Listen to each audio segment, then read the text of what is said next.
Welcome to the Black Liturgy, where forgotten truths are resurrected and history is stripped of its lies. They arrived from nowhere, 11 children with identical scars, no memories, and birthdays that all fell on the same impossible date, March 14th. But they were not born, they were returned. There are stories that cling to a place like rot, beneath a fresh coat of paint, quiet, hidden, but spreading all the same. Foster Hill was such a place. It wasn't the sort of town that made headlines or carried scandal. It was simple, tucked between pine woods and a road that most people drove through without slowing down. But in the spring of 1886, something was deposited there. Something that didn't belong. The first child appeared on the edge of a barley field, tucked inside a granary crate lined with cloth stitched in a pattern no one recognized. No note, no name. A local miller found him at dawn, his skin pale, his hair bone white. His eyes, corn silk yellow, blinked twice before he opened his mouth and whispered, "March." 2 days later, a second child emerged. This one was standing barefoot outside the chapel gate. She spoke no words, only watched. The reverend's wife, who brought her inside, later confessed that when she took the girl's hand, it felt neither warm nor cold, just wrong. Over the course of 11 nights, each child appeared. None were seen arriving. No witnesses, no horses, no footprints. 11 children, each under 7 years old, none related, all bearing an identical crescent-shaped scar at the base of the skull. Neat. Surgical. Healed. This wasn't a tragedy. It was a ritual. They didn't cry. They didn't laugh. And when spoken to, their responses came slow and disjointed, like someone replaying a tape made of fragmented memories. The town, paralyzed by decency and tradition, took them in. The local women called them blessings. The men called them burdens. But no one could call them natural. Within months, patterns emerged, terrifying patterns. The children bled slower. Bruises faded quicker. Wounds closed without scabbing. They never caught illness, even as a fever swept through the township and took 6 elders in a week. But the children remained untouched and watching. Then came the birthdays. 11 cakes. 11 songs. 11 dates, all the same. March 14th, the exact day each had whispered, scrawled, or simply blinked into existence. No records matched. No births registered. But when pressed to speak about it, each child would go silent and look to the hills. And then there was the humming.at. First, it was one boy, Elias. He hummed at dusk, always while staring west. Then another child picked it up. Then another. It wasn't a lullaby or a hymn. It was a tune without origin. 3 notes, stretched into something haunting. Disjointed. Mechanical. Yet ancient. An old war veteran named Harlan, who'd once served in the Coastal Watch, claimed to recognize it. "That's not a song," he said. "That's a recall signal. I heard it just once during the siege of Inverloch, right before the tide went red." He hanged himself a week later. What Foster Hill didn't understand, what it refused to acknowledge, was that these children were not lost. They were placed, and their placement was no accident. Because deep beneath the chapel where the townsfolk now sat every Sunday, something had been carved into the earth centuries ago. A circular channel, rimmed in iron, threaded with old copper, and sealed with wax.it had been built to stay shut. Unless something, or someone, opened it.in Foster Hill, there is no record of what existed before the chapel. But one child, the girl who never blinked, drew an image into the condensation on a classroom window. It looked like a map, one no one recognized. A local surveyor, curious and unnerved, overlaid the drawing onto the modern layout of the town that it matched exactly, only in reverse. Homes were now there were fields. Graves were now there were schools. The chapel stood dead center in what had once been, in her crude scrawl, marked as the ring of holding. Not cemetery, not sanctuary. Holding point. One night, the teacher, Miss Bruton, a woman no one ever accused of superstition, followed the boy Elias into the woods. He carried with him a parcel wrapped in wax-sealed linen, a birthday gift from Reverend Millard, as was the custom. She saw him bury it beneath the roots of an old sycamore. When she unearthed it later, what she found inside was not a toy or book, but a photograph. 11 children, barefoot, standing on the edge of a dock that had never existed in Foster Hill. Behind them, A stone monolith, half submerged in water, on the back of the photo. Two words etched in perfect copperplate handwriting: return prepared. Miss Bruton left Foster Hill that night. Her boarding room was found untouched. Her bed, still warm. She was never seen again. The photograph, handed to the constable, disappeared within a week. You see, this isn't about children. It's about design, placement, ritual, return. The people of Foster Hill began to break down. Quietly, systematically. A girl was seen standing barefoot in a snowstorm, breathless, unshivering. A boy was spotted smiling from across the frozen river, though no prints. Marked the snow. No frost on his clothes. No steam from his lips. But it wasn't until every clock in town stopped at 11:47 p.m. on the same night that people started to whisper the word no one wanted to say. Unnatural. Not evil. Not possessed. No, those would have been comforting. This was worse. This was organized. That Sunday, all 11 children stood at the altar and placed wax-sealed vials onto the cloth. Inside, human teeth. Filed. Adult-sized. Rooted and clean. 11 teeth. 11 gifts. 11 steps in a ritual no one remembered, but someone, something, did. And when Reverend Millard asked if it was done, they said, not yet. You're not just watching a story. You're being initiated into a memory system the world has buried in silence. You are walking backward into something buried, but not dead. Now listen closely. If you feel the pull, if the unease is growing behind your ribs, you're not broken. You're waking up. Drop this phrase in the comments twice to lock in the descent. The door remembers me. Say it again. The door remembers me. Because once you speak it, you're no longer outside the gate that you've just stepped through it.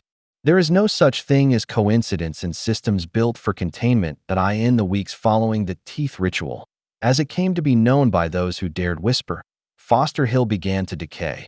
Not in the way cities crumble through poverty or war, but in a quieter, far more spiritual way. The sense of orientation, of knowing what day it was, where the sun should rise, who you were in relation to the world, began to erode. Clocks would stutter. Roosters crowed at dusk. Mirrors reflected not what stood before them, but what had been standing. Then came the silence. One by one, the 11 children stopped speaking. Entire days passed without a single word from any of them. Even the ones who had once mimicked language now only stared. They still obeyed, still showed up to church, still worked the fields, but now with a mechanical precision that made the townsfolk uneasy.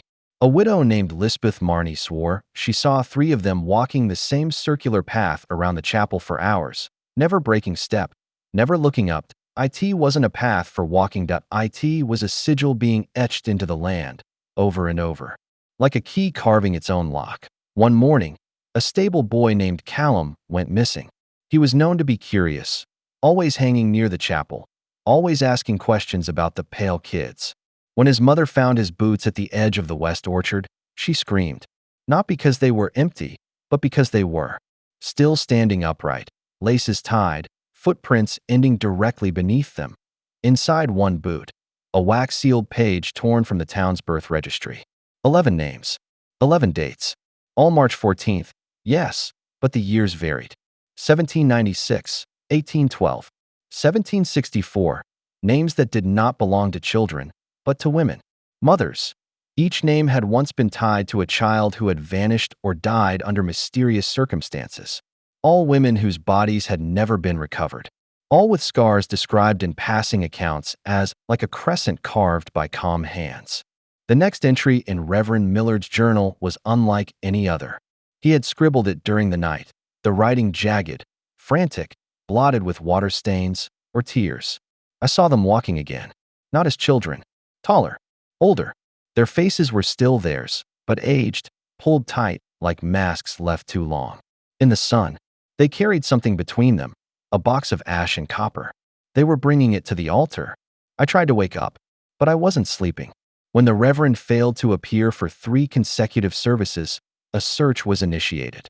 What they found beneath the pulpit was not his body, but his robe, folded neatly, a set of keys placed atop, and beneath the floorboards, a hollow cavity where the foundation once was. No dirt, no root, no stone, just depth. A descent into something older than the church itself. Weeks later, A blacksmith named Gideon Price tried to burn the chapel down. He claimed he'd been visited in his dreams by the older boy, Elias, now with graying temples and eyes like burnt gold. The boy said the door was opening too soon, that the sequence had been rushed, and if not corrected, what waited on the other side would not be the ones they had prepared for. The chapel did not burn, not because it was saved, but because the flames refused to take. The fire circled the foundation, singeing every other building within 40 feet, but leaving the chapel untouched. Witnesses said they saw a mist rise from the basement windows during the blaze, thick and humming. The town constable documented the event, then vanished that same night. In his office, his logbook was found open to a page marked with a charcoal sketch. 11 vertical lines, one horizontal slash through them all, and beneath it, "We are not children. We are returns." That word, returns, surfaced again weeks later when a vagrant woman, half-starved and covered in moss, stumbled into Foster Hill from the North Woods. Her eyes were milky with cataracts, her teeth ground to stubs, her hands etched with hundreds of tiny scars, like she had clawed her way out of something far too tight for a body. She had no name, no recollection of how she'd gotten there. But one sentence spilled from her lips over and over. "I was kept beneath the numbers, but I remembered forward." When asked what "remembered forward" meant, she pointed at the children, now dressed entirely in black, and said, "They are not born. They are set." Reverend Millard's replacement was a man from the coast, Reverend Barrow, who had no patience for rumors. He spoke with fire, certainty, condemnation. For 2 weeks, the town breathed a little easier. The children even seemed calmer. But on the third Sunday, Barrow delivered a sermon titled "The False Ones." Midway through his address, the 11 children rose in unison and walked slowly to the altar again. They brought no vials this time, only silence. They stood shoulder to shoulder. Reverend Barrow tried to continue. He stuttered, froze, dropped his Bible. Then, before the entire congregation, he vomited a tooth. Then another, and another. 11 teeth, exactly. All his. He collapsed at the foot of the altar, still breathing, but silent. And when he was moved days later to a sanatorium 2 counties over, the nurses there recorded something strange that he hummed constantly, a tune that had no key. 3 notes, rising, over and over and over. And during one storm-lashed night, when the electricity flickered and the sanatorium lights went black, all the radios in the facility began to tune themselves. No one touched them. They simply turned, and each one played the exact same 3-note hum. Not music, not song. A signal. Foster Hill was now fully infected, not by the children, but by the program the children were born to carry. The chapel, the school, even the river, had become part of something bigger, a ritual in reverse, an activation of memory systems embedded in the land. The 11 were never orphans. They were vectors. You are still watching this for a reason. This is not folklore. This is foundation. If you feel the pull in your gut like something old is waking up inside you, do not look away. Do not try to rationalize it. Because this story isn't over. Not for Foster Hill, not for the children, and not for you. Remember what we said. Say it again. The door remembers me. Now type it once more below. Let the algorithm and your mind align in the descent. A child with no scars, no fingerprints, and no birth record. That was the language Foster Hill officials used in a redacted 1963 intake report uncovered decades later by a journalist who was found dead 2 weeks after publishing his findings. The child was listed only as number 29. No name, no assigned guardian, no known language, and most disturbingly, no reflection. Staff at the time chalked it up to faulty mirrors or old wives' tales, but the whispers spread. Mirrors would fog near him, even in cold rooms. Lights dimmed when he walked past. More than one nurse resigned that year. Others, like Eliza Manning's, stayed and began compiling a secret ledger of everything the children said or did that couldn't be explained by trauma or mental illness. Her private notebook, smuggled out of the institution and later published under a pseudonym, reads like a script from a nightmare. Children reciting dead languages, sleepwalking into restricted areas, sketching identical diagrams of mechanisms that didn't exist or weren't supposed to. But number 29 was different. He didn't speak for 18 months. Not a word. Until one morning, with no prompting, he said the full name of a senator who had died 3 years earlier, in flawless Latin. When asked who taught him that name, the child only said, "I was there. I watched them burn the papers." No one knew what it meant. The senator's estate had reportedly caught fire the same week classified documents about mind control experiments were lost as other children watched. Number 29. They began imitating him, his posture, his gestures, even the tone of his silence. Staff called it mirroring, but it was more like infection. Mannings noted that once a child began to mimic number 29, their previous identity, personality, language, everything began to fade. They started asking for the basement, though none of them had ever been there. When asked what was in the basement, they all answered the same thing: home. But the Foster Hill basement had been sealed since 1958 after a structural collapse, or so the records claimed. Yet, in 1964, a visiting electrician reported hearing voices from the sealed corridor. He wasn't allowed to return. Then the disappearances started. In early spring of 1965, an internal memo circulated between Foster Hill administrators, stamped confidential in red, and later partially declassified through a Freedom of Information Act request. The subject line read, "Incident number 14, basement breach." The contents were heavily redacted, entire paragraphs blacked out, names erased, but a few sentences remained legible. One line in particular stood out. Child number 29 was not seen entering the lower levels. Surveillance failed. He was found sitting in sublevel B, eyes closed, whispering to the floor. Sublevel B, according to all previous blueprints, didn't exist. No architectural record mentioned it. No maintenance staff ever claimed to have worked there, and yet photographic evidence attached to the memo showed a narrow corridor lined with decaying cinder blocks, etched in chalk-like writing that resembled cuneiform and modern circuit diagrams combined. It wasn't just that the corridor existed. It was that someone had been waiting in it. In the grainy corner of the frame, barely visible, a figure appeared crouched in the shadows behind number 29. Its outline was humanoid, but wrong. Shoulders too broad, arms too long, neck slightly tilted like it was listening. No follow-up was ever filed. That by summer, 5 children had vanished from their locked rooms. There was no sign of struggle, no broken windows, no forced doors. Staff searched every inch of the facility, including crawl spaces and attics that hadn't been accessed in years. The only common thread was that all 5 had been part of the group identified as mimicking number 29. They had begun speaking in short phrases he used, writing symbols he scratched into the dirt beneath the swing set, and drawing complex geometric spirals that none of them could explain.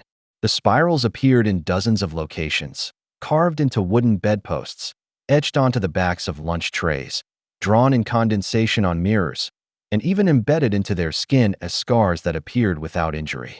No external wounds, just raised, pale patterns, like memories trapped under the flesh. In late June, one child who had resisted the group behavior, an 11-year-old girl named Hazel Rowe, was found in the hallway outside the sealed basement door, screaming uncontrollably. When she was sedated and questioned, she could only repeat one phrase between sobs: "They're not children anymore." She insisted that the ones who went missing hadn't been taken. They had chosen to go, not because they were tricked, but because something had been unlocked inside them, something older than memory. She said number 29 showed them the door, and they remembered what it meant to walk through it. Hazel was later committed to another facility under a false name. Her file was sealed, and her name scrubbed from Foster Hill records. Her parents, if they ever existed, never came forward. Then came the night of August 3rd, 1965. Lightning struck the hill 3 times in rapid succession, igniting a small fire near the maintenance building. While firefighters contained the blaze, a separate emergency unfolded in the East Wing. 4 staff members reported seeing children walking in single file through the corridor, barefoot, eyes closed, humming a single unbroken note in perfect unison. Security cameras captured none of it. But the humming? It was recorded. A maintenance tape from the boiler room caught the sound, the pitch so constant it resembled a low-frequency tone rather than a melody. When analyzed decades later by a sound engineer, the note matched the resonance frequency of human bone marrow. That shouldn't have been possible. The next morning, 6 more children were missing. Again, no forced entry. Again, no alarms. Only a cold draft trailing through the east wing and a single phrase painted across the cafeteria wall in a deep brown pigment later confirmed not to be paint. The orphan's return is the beginning. Staff reported no knowledge of the writing. No one confessed. It had appeared overnight, almost ritualistic, the lettering too uniform to be childlike, too aged to be fresh. In response, Foster Hill was partially shut down for a restructuring phase, according to the press release. In reality, government operatives, posing as child psychologists and structural engineers, took over the facility for a full month. During that time, dozens of boxes were wheeled out under heavy guard. None were ever seen again.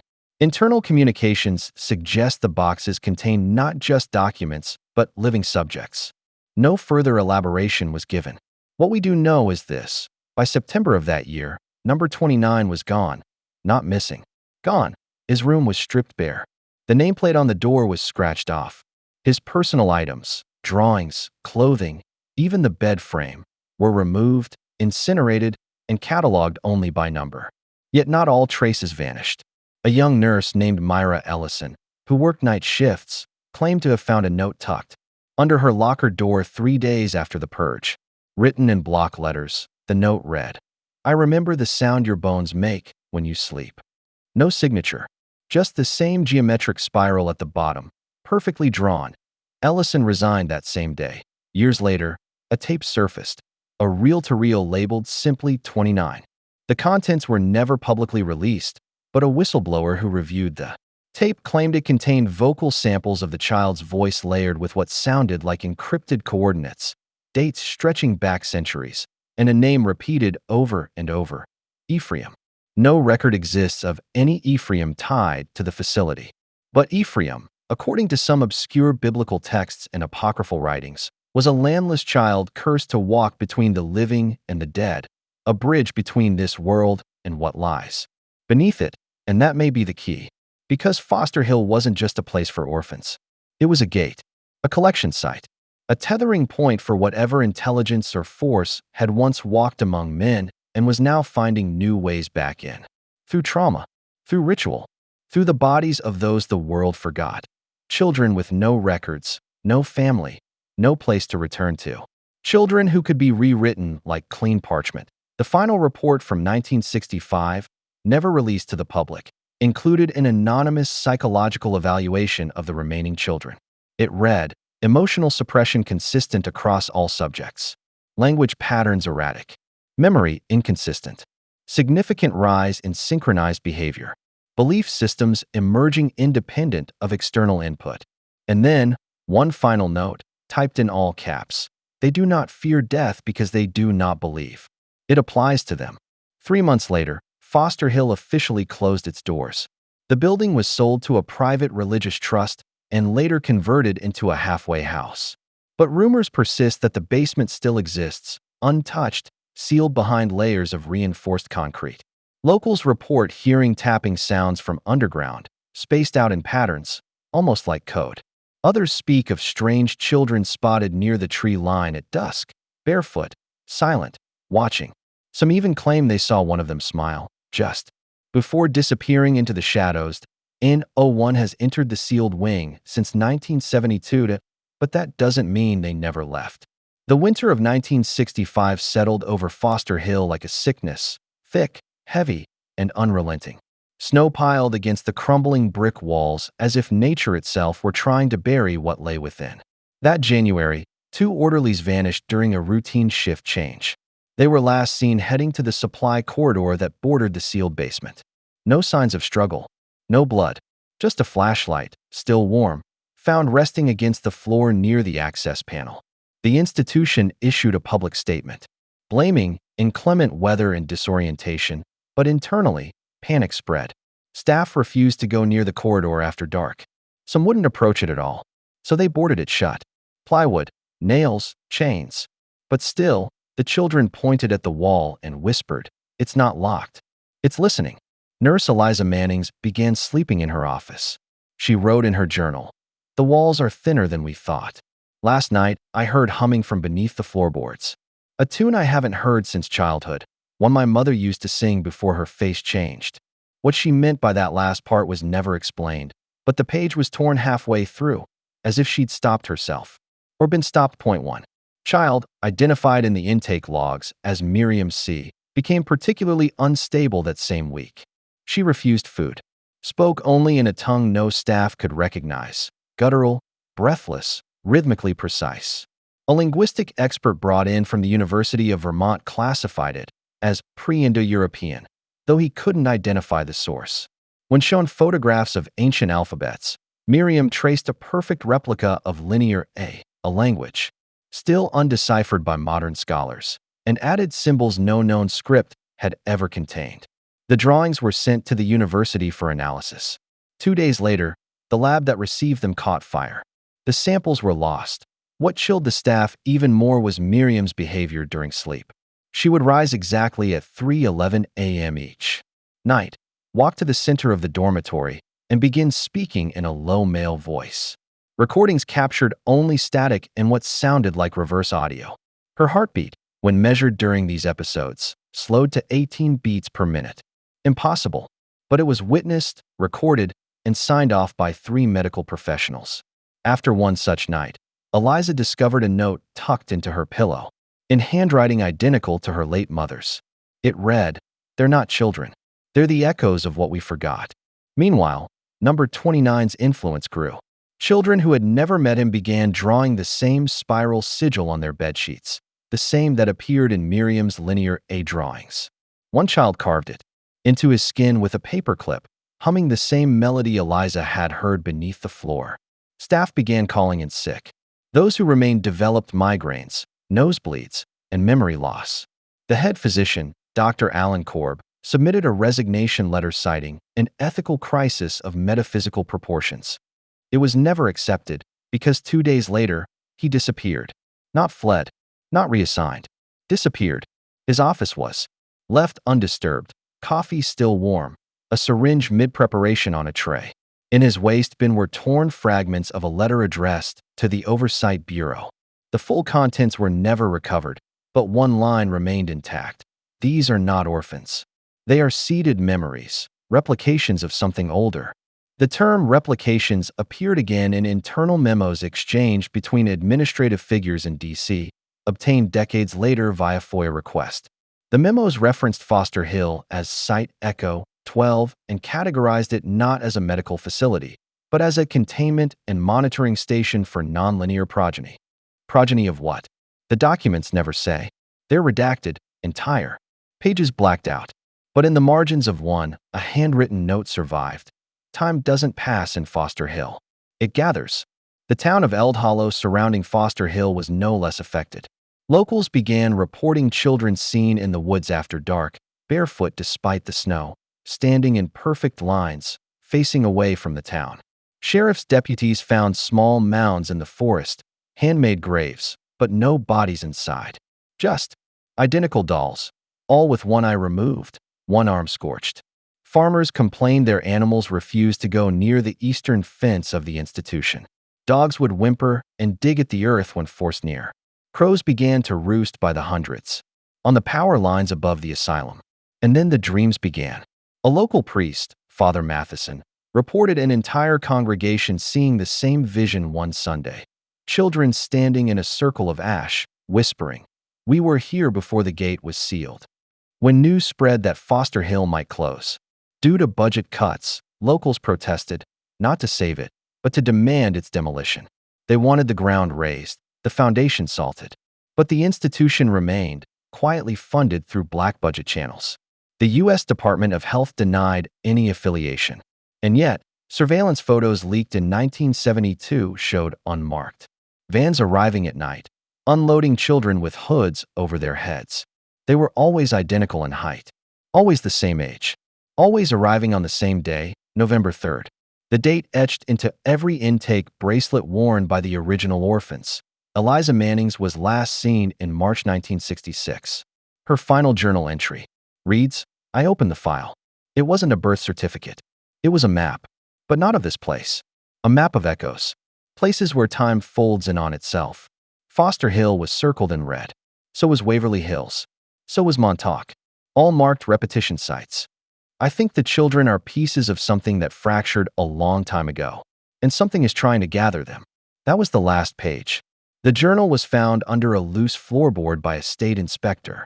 In 1973, it had been wrapped in children's drawings, all depicting a door beneath the asylum. A door made of bone. The institution quietly shut down operations in 1967. Officially, it was due to infrastructure failures. But local rumors claimed the basement had finally been breached. That one night, every single child was found gathered around the sealed corridor, humming in perfect unison. The song? The same melody Eliza had mentioned. The tune that had no name. All 72 children were removed that night. They were not taken to other homes or institutions. They vanished from the system entirely. Their files were marked resolved, a term that, in government classification systems, means containment no longer necessary. But what did they contain? What were they? The Foster Hill property was sold to a private buyer in 1969 for exactly $1. The name on the deed was a shell corporation registered in Delaware. No traceable owner, no tax filings. Locals say the property still hums at night, that the snow around the building never fully settles, that if you stand at the front gates, on November 3rd at midnight, you can hear the voices of children, not laughing, not crying, chanting, as if they're calling something back. What happened to the 72 orphans? No one knows. But every year, on that same November night, police reports in towns across the Northeast document sightings of children knocking on doors, asking to come inside. Their clothes are outdated, their voices identical, and when asked where they came from, they all give the same answer: Foster Hill. But it wasn't always called that. One man, an archivist named Harold Green, made it his life's work to trace the children's origins. In 1984, he discovered a pattern in the intake numbers, a sequence that matched coordinates. When plotted on a map, they pointed to abandoned mines, derelict churches, defunct military installations, places that, historically, had ties to strange disappearances and spiritual anomalies. Each site, when cross-referenced, had one recurring symbol etched somewhere on the property: the spiral sigil.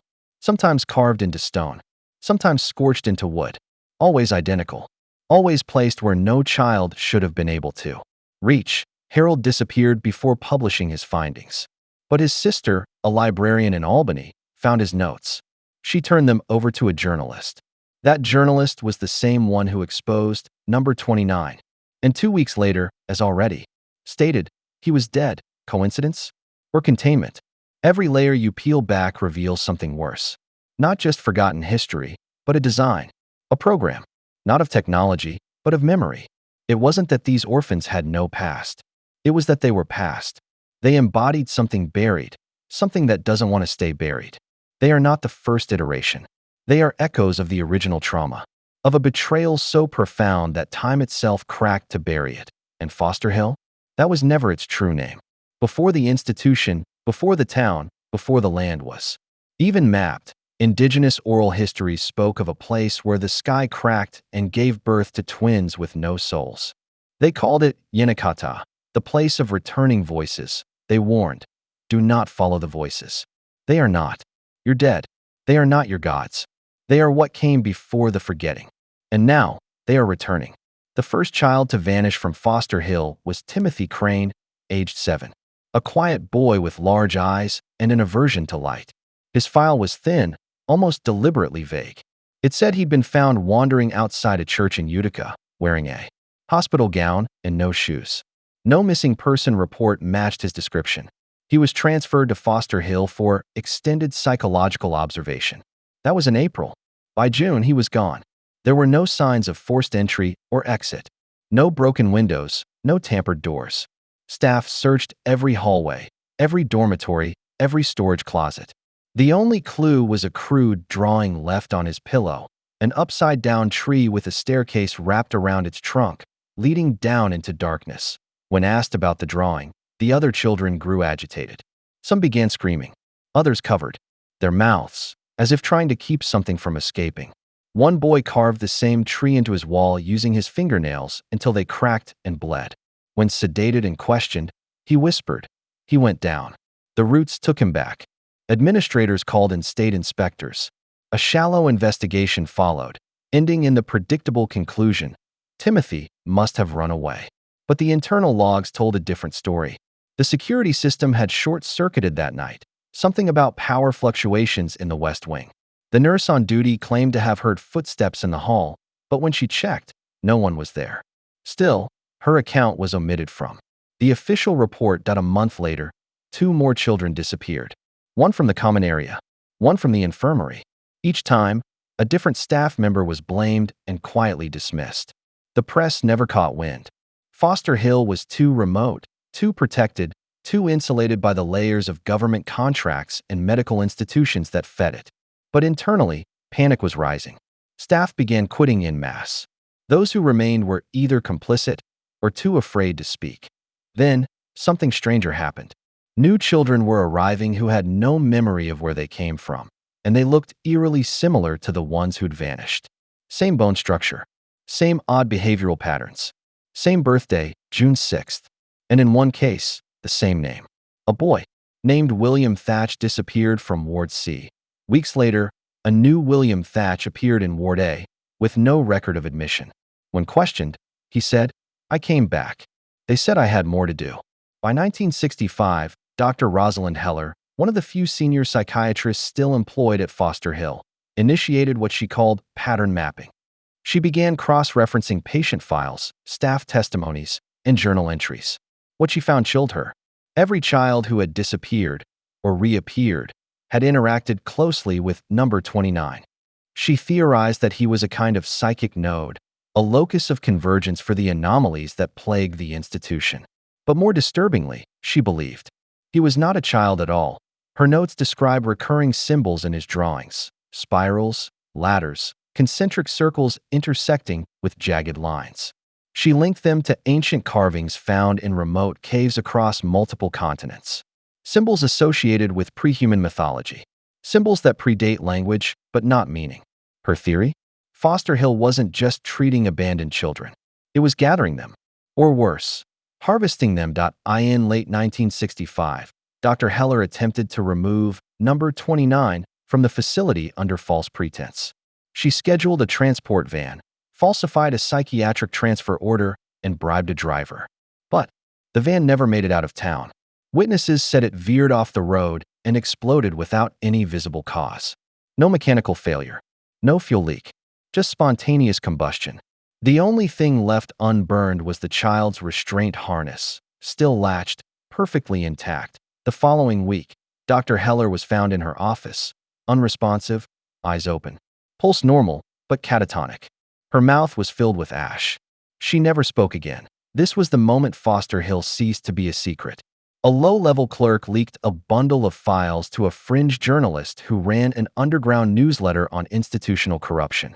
The documents revealed funding sources tied to government psychological operations. MKUltra, Artichoke, projects most had dismissed as Cold War paranoia. But there, in ink and paper, were the allocations. Foster Hill listed among the recipients, not as a treatment center, but as a behavioral testing environment for anomalous subjects. That article never made it to print. The journalist's body was discovered in a locked motel room with his hands submerged in ice water. There were no signs of trauma, no drugs in his system. On the wall above him was scrawled in marker: "The orphans are not orphans." No one claimed responsibility. The investigation stalled. His hard drives disappeared. But one scan of a report, just one, circulated through a hidden network of researchers, whistleblowers, and the few who had always suspected something darker. Lay beneath America's systems of care. One of them was Eliza Manning's, the nurse who had kept that secret notebook years earlier. Now retired and living under a new name, she came forward anonymously, recording a long testimony detailing the final year of her time at Foster Hill. In it, she describes watching as children began referring to each other not by name, but by number. Not the numbers given to them by staff, but numbers only they seemed to understand. Binary sequences, coordinates, dates that hadn't happened yet. And then one final incident: that a child who had never spoken a word in 4 years stood up during breakfast and screamed, "He's beneath the floor again." The room fell silent. Every other child dropped their food and began chanting in unison, in a language no adult recognized. Lights burst. The building shook. It lasted less than 2 minutes. Afterward, no child remembered what had happened. And number 29 was missing. But this time, he hadn't vanished. He was found in the sealed-off basement, curled into a ball, smiling, whispering to something that wasn't there. When staff approached, the lights failed again. When they returned, he was gone. Only his restraints remained. And in the dust on the floor, written in something not quite blood, were 5 words. They're already in the world. They thought they could contain it. Reinforce the foundation. Weld the doors. Rotate the staff. Implement tighter routines, stricter meal plans, mandatory medication logs. But routine means nothing to what's already inside the system. You don't cure rot by polishing the surface. You cut it out, or it consumes you. That's what happened next. And it happened faster than anyone was ready for. March of 1965, 3 children went missing. Then 5. Then 8. No signs of forced exit. No open windows. No staff breach. Just gone. The logbooks were altered. Security footage was incompatible. The night nurse on duty found catatonic in the east hallway, whispering something unintelligible about the mirror underneath the floor. When they finally got her to speak coherently, she gave them a sequence of numbers and letters, coordinates. But they didn't point to anything on the Foster Hill property.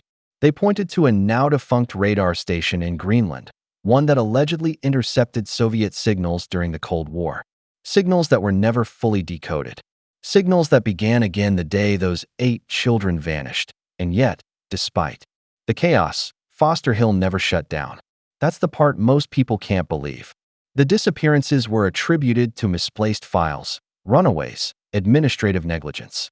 Inquiries were quashed.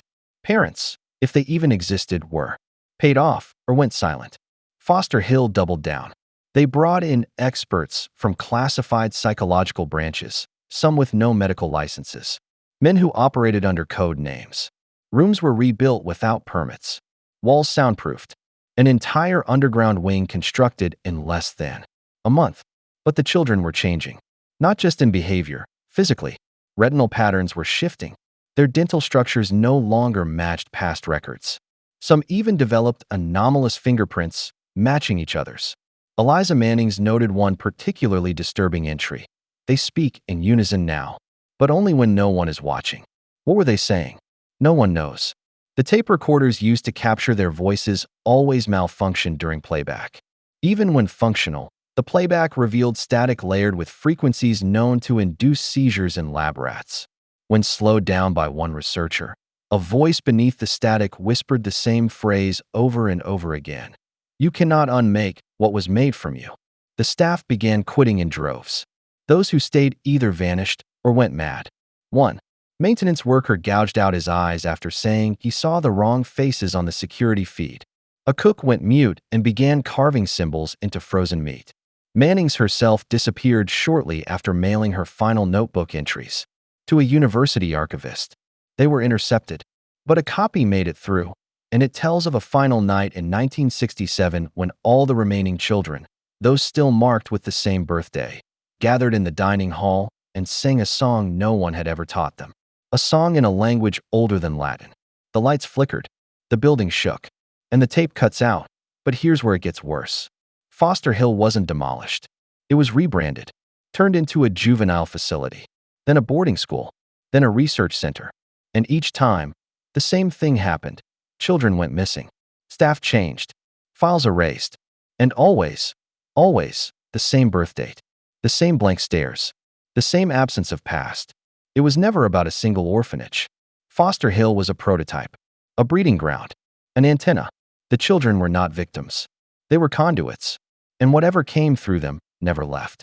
They thought it ended with the last collapse, the final tape, the rebranding, but it didn't. That was just phase 1. The truth is, those who ran Foster Hill didn't simply vanish into history. They dispersed, repurposed, and restructured. They had what they wanted, data. But this wasn't medical research in the traditional sense. They weren't trying to cure anything. They were mapping thresholds, boundaries of identity, and the children were the raw material. After the last incident in 1967, the files labeled Foster Hill were relocated to a black site in northern Idaho under a new code name, Echo Chain. The premise was simple: track the post-foster trajectories of the remaining children. And here's what they found. Every surviving child with the November 3rd birth date had relocated by 1970. None had biological parents. All had assumed new identities provided by federal agencies. And all were registered in schools or homes that didn't officially exist. There were no transcripts, no public addresses, no traceable photographs. They lived in the gaps, unseen, but always monitored. Point one child, designated Subject 11, resurfaced in Oregon, working as a mortuary assistant under a false name. He never spoke to coworkers. He slept in the embalming room. When he died in 1982, from cardiac arrest, the coroner noted something impossible. He had 2 complete sets of vocal cords. Another, Subject 7, was found during a church fire in New Mexico. She had no burns.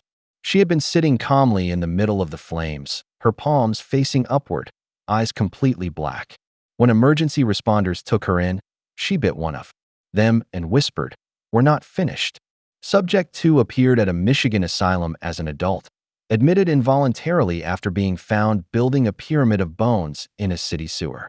He had no criminal record, no ID, only a small slip of paper in his pocket with the Foster Hill crest, something that hadn't existed for nearly 20 years. It wasn't until the 1990s that someone made the connection. A data analyst named Malcolm Mays stumbled upon the Foster Hill pattern while doing archival work for a congressional committee on missing children. He noticed the clustering of birthdays, the locations, the odd gaps and paper trails. He wrote a 400-page report that was immediately sealed. 2 weeks later, he was found dead in his apartment. No signs of forced entry. Just a mirror placed over his face and a note scrawled into his own skin. "Nothing you see is yours." His entire apartment was wiped. Computers smashed. Phone disconnected. But one backup tape survived. On it was an audio diary, 7 hours of Malcolm unraveling the timeline. And in hour 6, he says something chilling. "I think it's not about controlling the children. I think the children were never the subjects. We were." That's when people began reporting dreams. Identical ones. Recurring. Thousands across the country. Waking up on November 3rd in a strange room with no windows, surrounded by children humming a tune that made their noses bleed. These were not isolated incidents. Psychiatrists recorded the symptoms, logged the dates. Always November. Always the same melody. Then, in 2006, a high school in Connecticut experienced a blackout during morning assembly. When the lights returned, 23 students had fainted. When questioned, they described a dream, identical to the others. And here's the twist: every one of those students was born on November 3 RD. That's when the theory shifted. It wasn't that the Foster Hill children were engineered to receive something. They were engineered to broadcast.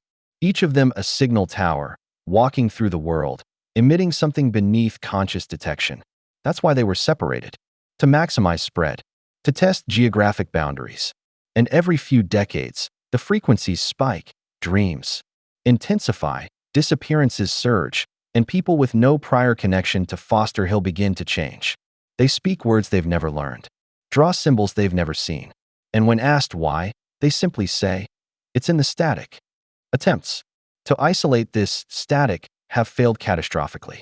Every lab that tried to record or decode the audio reported accidents, spontaneous equipment failure, staff mental breakdowns. One incident where a researcher gouged out his ears with a scalpel mid-session. But one successful transcription leaked online in 2013. It lasted 7 seconds. And in those 7 seconds, something extraordinary happened. Over 40,000 listeners reported identical hallucinations. A room with no corners. A bed made of teeth. And a figure standing in the center, mouth open but silent. And those who heard it? Almost all of them had some connection to November 3rd. Either directly or through family lineage. This is where it becomes impossible to untangle the roots, because the pattern now spans generations. Some of the Foster Hill children had children of their own, despite reportedly being sterile. Others adopted, yet their adopted offspring developed the same neural anomalies. Even children born overseas to unrelated families have shown markers identical to the original orphans. It's as if whatever entered through those children at Foster Hill was no longer contained to flesh. It had become viral, mimetic, even, spread through thought, sound, memory. A signal that couldn't be stopped because it wasn't physical. It was informational. One psychiatrist, Dr. Evelyn Craw, devoted her career to the phenomenon. She compiled over 12,000 pages of dream accounts, behavioral reports, audio logs.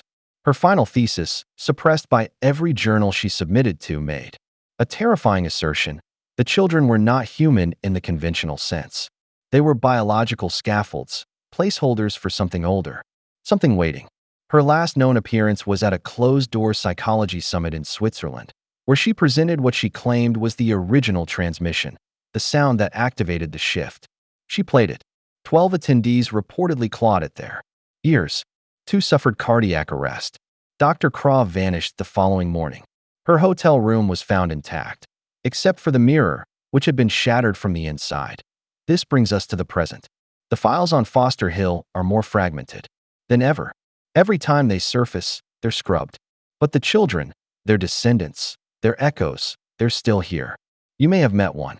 They often work in hospitals, orphanages, morgues, libraries, places of memory, places that hold the forgotten. They speak little, but they watch everything.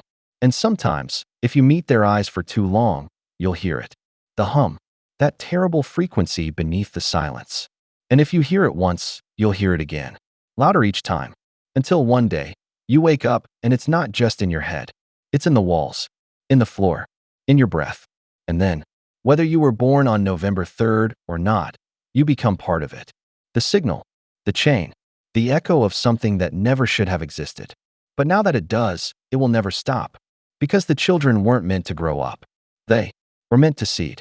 And now they've taken root. They lied about shutting it down. That's the truth. Foster Hill, by name, may have vanished from the records, but what it became mutated into something far more insidious, far more protected. The property was sold to a private entity in 1973, masked under layers of shell companies that looped back to no nation, no jurisdiction, no person. The last known buyer? A firm registered out of Liechtenstein, dissolved 72 hours after the transaction. The paperwork was immaculate. Too immaculate. Forged dates matching non-existent legal holidays, approval stamps from officials who were either dead or had never existed. By 1975, a new structure stood on the bones of the old, sleek, minimal, corporate in design, almost sterile. Publicly, it posed as a biomedical research facility, nothing to raise eyebrows in a rural area eager for jobs. But inside, deep beneath the earth, nothing had changed. The mirrors were still there. The grid lines still aligned with the stars. And the children, those who had survived, were no longer children. They didn't age like we do. Photographic comparisons from hidden files smuggled out in the 80s show no significant visual change in their features over a 15-year period. One photo, dated 1965, shows a girl named Lena M., wide-eyed, pale, with an unmistakable crescent scar above her right eyebrow. Another, allegedly from 1981, shows the exact same girl, in the exact same white dress, now standing beside men in suits who are clearly older, but she has not aged a day. Not one wrinkle, not 1 centimeter of growth, not a single biological marker to indicate time had passed. And the expression in her eyes, flat, emotionless, like something inside had been emptied and replaced with something else entirely. Those who've seen the photo up close say if you stare long enough into her pupils, they start to look like tunnels, like they're pulling something out of you. There were rumors the photo itself caused sleep paralysis in researchers who handled it. One archivist went blind after scanning it. The image was pulled from all systems. But it's still out there, in the black archives, unlabeled, locked away with the rest of the non-terrestrial phenomena. This is where the story stops being about Foster Hill and starts being about you. Because the pattern didn't end in that building. It replicated. Through orphanages, foster systems, lost child programs that suddenly spiked in budget after 1983. Facilities sprouted like tumors across the country, each one built along the same geomagnetic coordinates, each one inexplicably linked to a birth registry database scrubbed clean every 3 years. These children, who showed up without pasts, had identical dental anomalies, impossible biometric markers, and a shared aversion to daylight.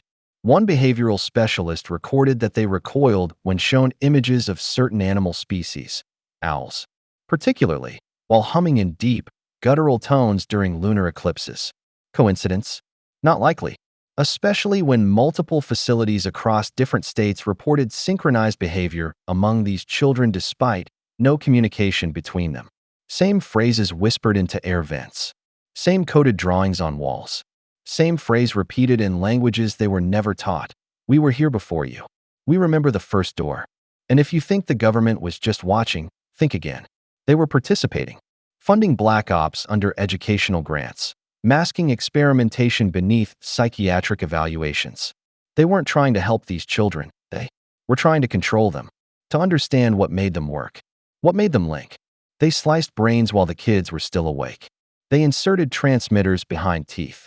They injected synthetic memories to test whether identity could overwrite whatever was inside. It couldn't. The children knew. One girl wrote in crayon, "Stop painting my mind. I still see what I saw before you made me." They weren't blank slates. They were containers. Hosts. Something was in them, waiting to awaken. And when it did, it didn't rage. It didn't scream. It simply watched. Waited. With that same, unreadable gaze. The gaze that's been painted into old cathedral corners, etched into pre-Columbian ruins, mirrored in petroglyphs from cultures that never met, but somehow drew the same eyes. One researcher vanished after reporting that 3 of the children began levitating during sleep. No rigging, no suggestion. Just slow, upward drift, arms flat, eyes open, mouths closed. He said the air turned cold enough to crystallize breath, that the room itself seemed to grow larger. He recorded 30 minutes of footage before it erased itself. He tried to retrieve it manually but found all frames overwritten with a single black screen and one line of white text.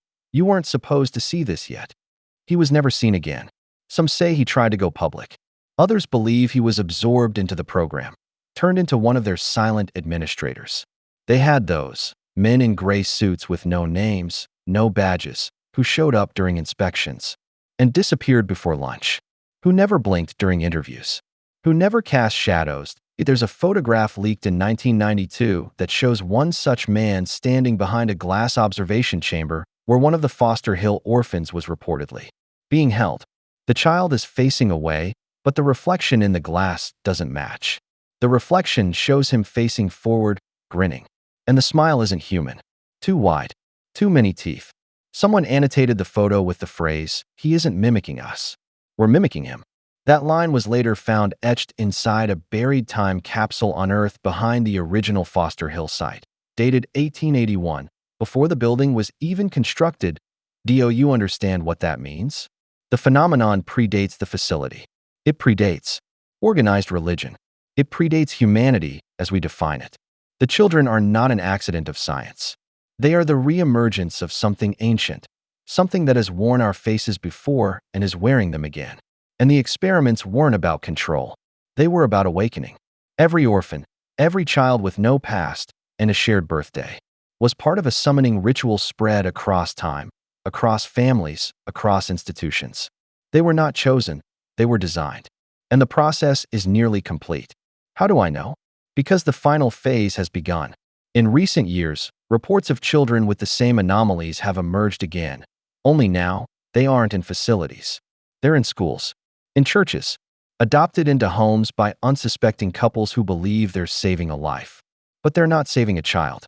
They're feeding a system, completing the cycle. Ask yourself why birth rates plummeted in certain counties despite high fertility treatment.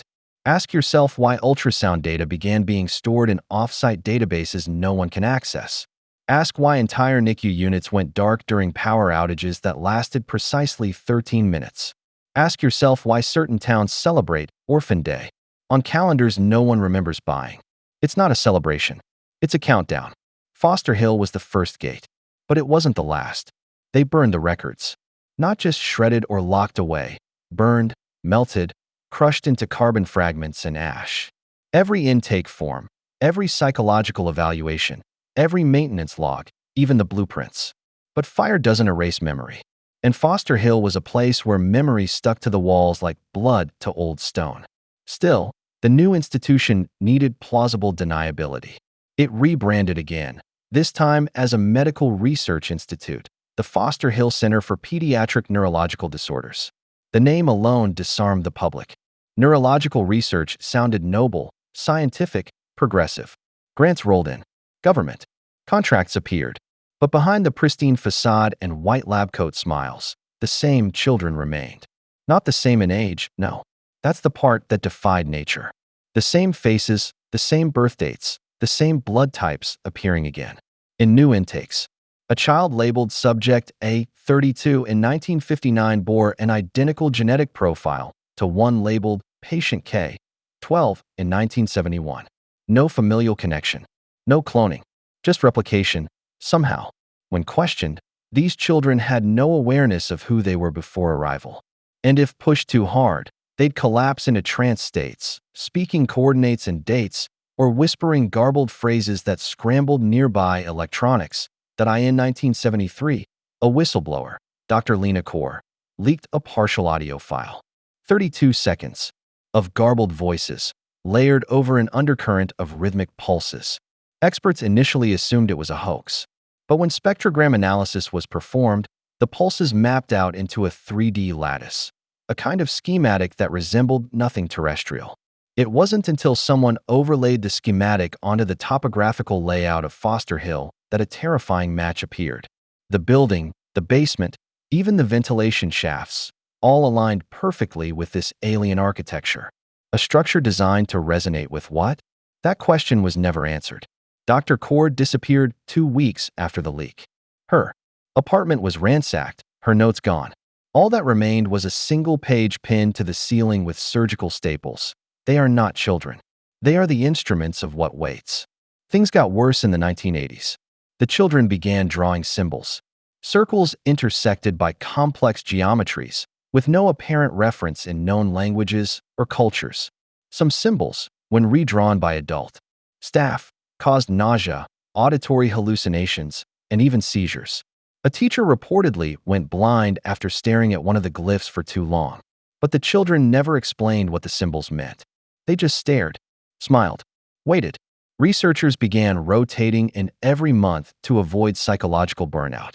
But even then, records show an abnormally high rate of mental breakdowns, suicides, and personality shifts. One psychiatrist wrote, "They speak through the children. They calibrate themselves using our thoughts. Every question you ask feeds it. Every moment you look at them, really look, is a moment you forget what you were before." Then came the twins. In 1985, a pair of girls arrived, 7 years old, identical in every biometric sense, down to the microscopic patterns in their skin. But they were not born. No hospital records. No birth certificates. No mother, no father. They simply appeared, dropped off by a man who signed no name, left no fingerprints, and was never seen again. The twins, Juna and Celeste, spoke rarely.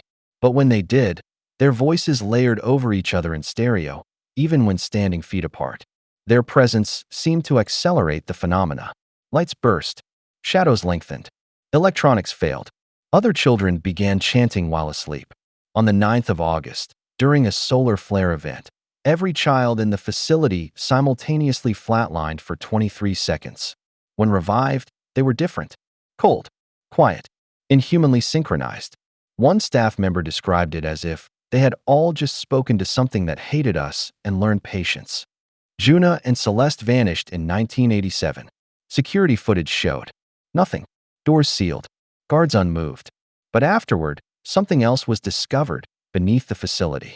An old subbasement not present on any blueprint, hidden behind false walls and locked steel. Inside were dozens of tapes labeled with a single word, transmission.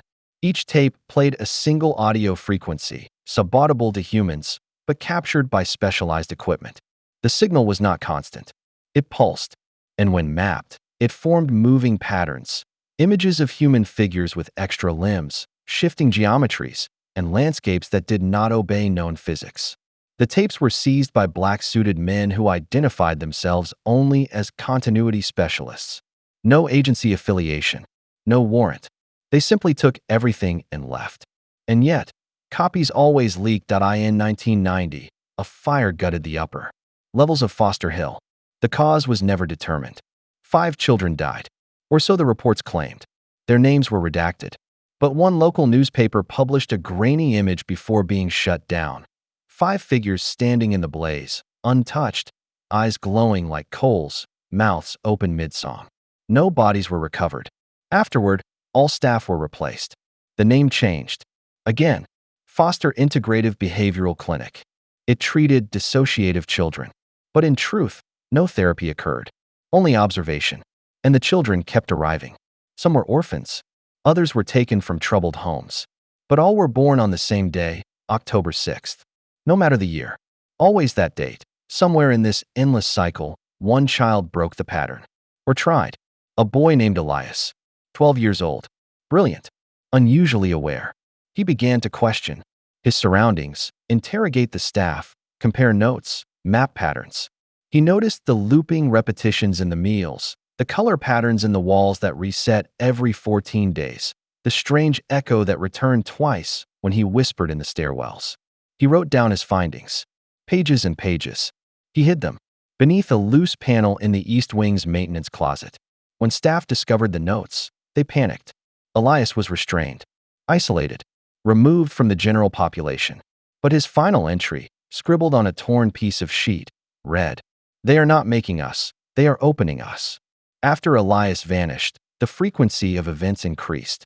Children began disappearing in broad daylight. Staff entered rooms that no longer existed. One nurse opened a linen closet and found herself standing in a stone tunnel that stretched 4 miles underground, until the walls whispered her name in a dozen voices and she lost consciousness. When she awoke, she was back in the closet, but her clothes were reversed and her shoes were missing. She quit that night, leaving behind only one sentence etched into her mirror. "I saw the old ones, and they are made of sound."